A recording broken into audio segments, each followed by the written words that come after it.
There's a story about a bloke who's going from one town to another. Before he gets there, though, some buggers dish out the worst case of road rage known. They knock off everything he's got with him. Then they nick off and leave him for dead.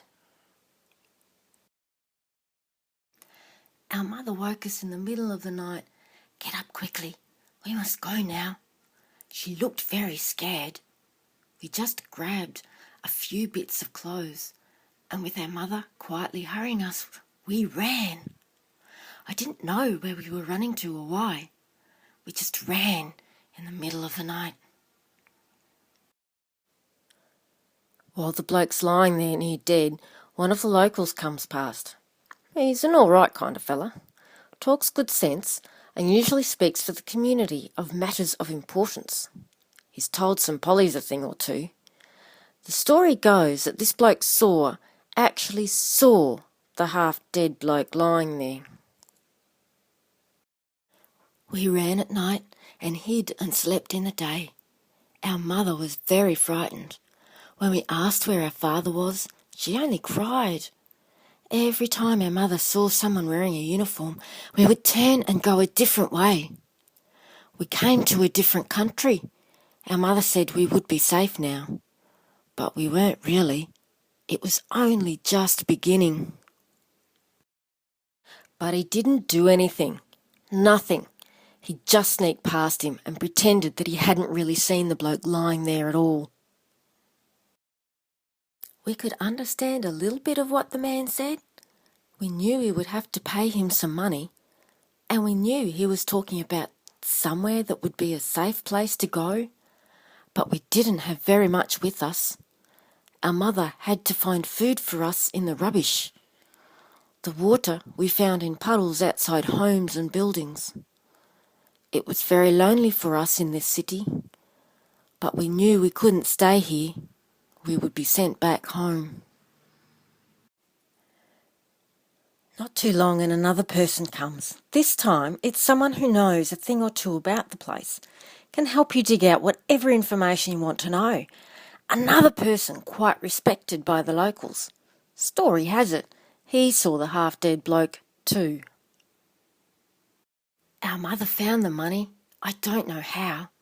She only ever said she was going to meet some men who could pay her some money, and she would only meet them at night.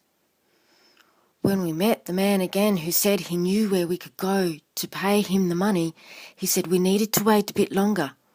We couldn't be taken yet. Our mother kept meeting the men at night so that we could buy some food and water instead of finding it in the rubbish. He didn't stop to find out anything about the half-dead bloke. Quietly kept going, ignoring what he saw. When we saw the boat, we were excited. It was the last part of getting to this new place. We found out it was called Australia. They said we would not need to be scared of the people in uniforms here. It had been a long time since we ran from our home. Our mother was able to find out that our father had been put in prison, along with the other men from our village who were still alive. We have not heard any more. We got on the boat with the others who were just like us. We met some families who'd come from a place not far from us. We stayed together as much as we could. The boat was small and no one could lie down to sleep. The only food was what we could bring ourselves. Some of us didn't have very much. We prayed we didn't get sick. We saw what happened if you did. The last person to come along was, well, how might you put it? Not from around here, really. Let's see, if you come from Queensland, you'd liken it to anybody south of the border. If you come from the country, you'd see them like a city slicker with not much clue about the bush. If you're well educated, you see them as someone with very little brain. We didn't really know where this place was. We just knew it had to be better than where we left. I wake up at night now with bad dreams. I dream of men who come in the night and take our father. I dream of our mother's eyes looking scared. I dream of hiding. I dream of being hungry. I dream of the sick people on the boat and what they did to them. He stopped. He came to the half-dead bloke. He pulled out a first aid kit and got busy. We had been on the boat for many days now. Every day we would eat less and less. We didn't know how many more days it would be. Our mother was very careful with what she had. We all took turns to get water out of the bottom of the boat so it didn't sink. Sometimes the waves were very big. Sometimes the sun was very hot and the air was very still. Sometimes we slept lying across some laps. Sometimes we would talk. But mostly we just kept silent, waiting to get to the land. The next thing the half-dead bloke knows is that he wakes up in a motel that he's never seen before, in a place he hardly knows. When the manager steps in to see if he's right, he asks about where he is and what's happening. The manager says to the bloke, "Don't worry, mate, all taken care of. You just get better, all right?" We didn't get to the land we were told about. They didn't want us. They couldn't help us. Now we are all stuck, shut away. We can get some food now and we can sleep stretched out, but we cannot go anywhere. We cannot even run if we want to. We are trapped. I thought we were running away from the badness, but the boat took us to another kind of badness. I don't know how long we will be here. Of the industrialised countries, Australia receives only 2% of those who are seeking asylum. Australia has 0.03% of the world's refugee population. Of those who come to Australia, about half come by plane, the rest by unsafe boats.